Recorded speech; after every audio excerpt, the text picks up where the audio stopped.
మీరు విడిచిపెట్టండి, పాపం నుండి విడుదల పొంది పరిశుద్ధులుగా బతకండి అని భూమి మీద రండి, వినండి, రక్షణ పొందండి, ఇదిగో నా నీతిని నా రాజ్యాన్ని వెతకండి అని ఆయన భూమి మీద నీతిని స్థాపించడానికి వస్తే ఆయన శిలువ వేశాడు ప్రియులారా, ఆయన ప్రాణం తీశాడు.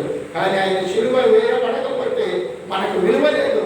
ఆ శిలువ రక్తం లేకపోతే ప్రియులారా మానవునికి విమోచన లేదు, విడుదల లేదు.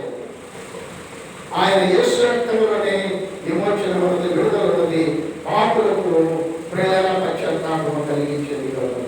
కాబట్టి మనం ఆలోచించాలి, యేసు క్రీస్తు ఎవరినో ఏదో సంపాదించడానికో, భూమి మీద బాకీ కట్టడానికో, లేకపోతే ఒక కులాన్ని వేరు చేయడానికి, ఒక మతాన్ని వేరు చేయడానికి రాలేదు. కానీ ఆయన పరలోక రాజ్యము మార్గము చూపించడానికి వచ్చాడు. అందుకనే నేనే మార్గం సత్యం జీవం నాగా తప్ప ఎవరున్నా తండ్రి వద్దకు ప్రవేశించలేదని చెప్పారు.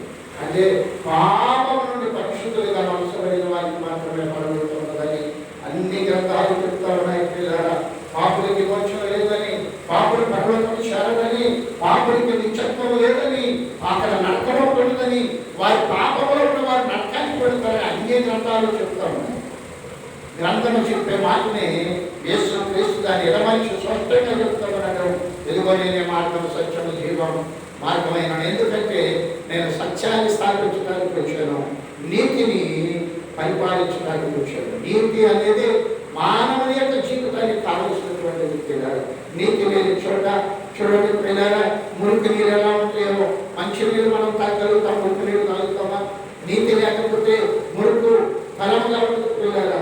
నీతి లేని చోట ఆ కుటుంబంలో కష్టాలు ఉంటాయి, కలుపులు ఉంటాయి, అసలు ఏమాత్రం కూడా పిల్లరా శాంతి ఉండదు, సమాధానం ఉండదు, నెమ్మది ఉండదు పిల్లరా. అవినీతి ఏలుబడి చేస్తుంది, ఆయన అవినీతి మానవుడిని వేరుతోనే పిల్లలు. కాబట్టి దాని నుంచి విడుదల పొందాలనేది యేసుక్రీస్తు యొక్క ఆశ, ఆ కోరిక. దాని కొరికి ఆయన నుంచి భూమి మీద కూర్చుపోయారా శాంతిని స్థాపించగలిగాడు. ఆయన అన్నాడు, నేను మళ్ళా వస్తాను, వెళ్తున్నాను, శాంతిని మీకు అనుగ్రహించి వెళుతున్నాను, నా శాంతిని మీకు ఇచ్చి వెళుతున్నాను అని చెప్పి వెళ్తున్నారు. ఆయన వచ్చే వరకు శాంతి సమాధానం కలిగి మానవులందరూ జీవించాలని దేవుడు తన శిష్యులను ఏర్పాటు చేసి ఈ సువార్త ప్రణాళికను ఇచ్చాడు. అంతేకాని ఏదో ఏదో ఏదో సంపాదించడానికి కాదు. రోగాలు వస్తాయి, పోతాయి, ప్రియులారా రోగం నుండి విడుదల పొందమనే కాదు, పాపం నుండి మోచించబడాలి, పాపలకి రక్షింపబడాలి. ప్రియులారా పాపం అనేది ప్రియులారా చాలా భారమైంది కనుక పాపము ఊటిలో ఎవరైనా ఉంటే దాని నుండి మోచించబడాలని దేవుడి యొక్క ఆలోచన, దేవుడి యొక్క కోరిక.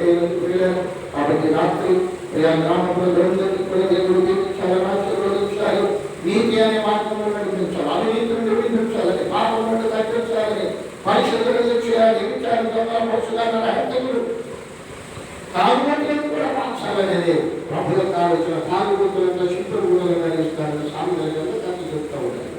మరి అలాగే కరెక్ట్గా ఉంటారు. కరెక్ట్గా మనం చూస్తూనే మనం ఒక ఆయన తాగితే మట్టిలో పడుతుంది, పడిపోతూ ఉంటారు.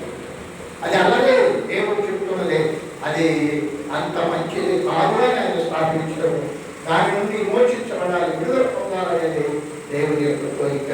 నీతిని అనుసరిద్దాం, యథార్థంగా బతుకుదాం, ప్రియులారా దేవుని రాజ్యాన్ని స్థాపిద్దాం. దేవుడికి మాటలు తనని కూడా దీవించాల్సిన ఆమె ప్రార్థన చేసుకుందాం.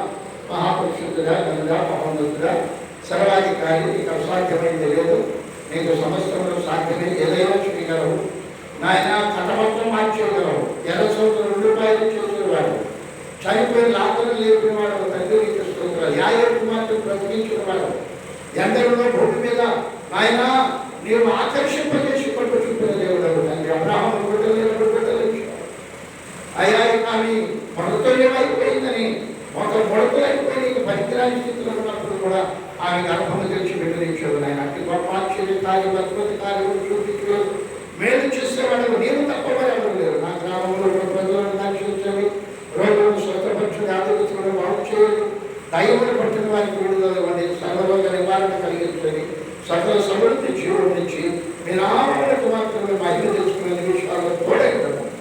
యేసు క్రీస్తు వారి శ్రేష్టమైన నామము అడిగి బ్రతుకులాడి వేడుకుంటున్నాము తండ్రి. ఆమె తర్వాత దేవుడు